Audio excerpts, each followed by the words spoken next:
pagbagsak ng dahon, sabay kahit na mawala ka, makukuha ang gusto.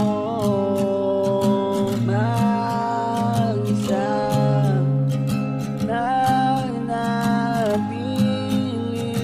magsama-sama yung alaala.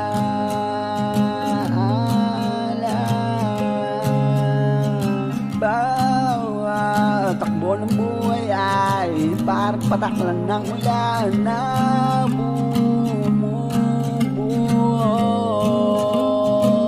Parang sumasabay yung alon, yung buhos.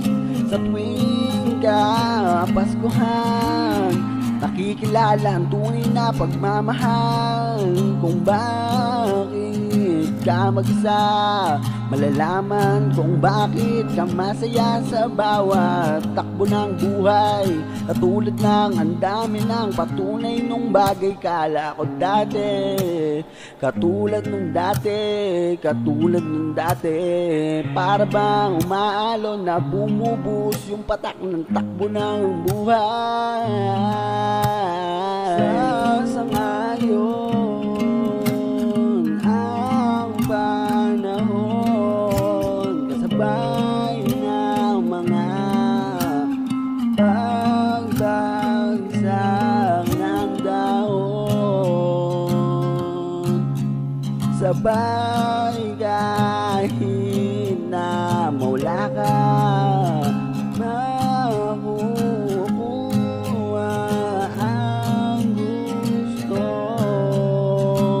Mag-isa sabay ang takbo ng buhay.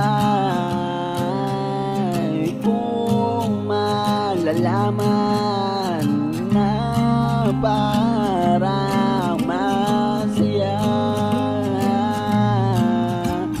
sa bagay mawala, di mo alam kung saan papunta yung paa at bawat hakbang na nilalakaran. Pero bakit ganun talaga? Pero bakit sinasabi pa nila yung mga bagay na hindi ko nga alam? Pero bakit alam mo ba kung saan papunta yung bagay na kung saan magiging masaya? Pero ganito lang talaga, kahit na hindi malaman yung mga bagay na malalaman mo, hindi alam, malalaman mo. Pero kahit na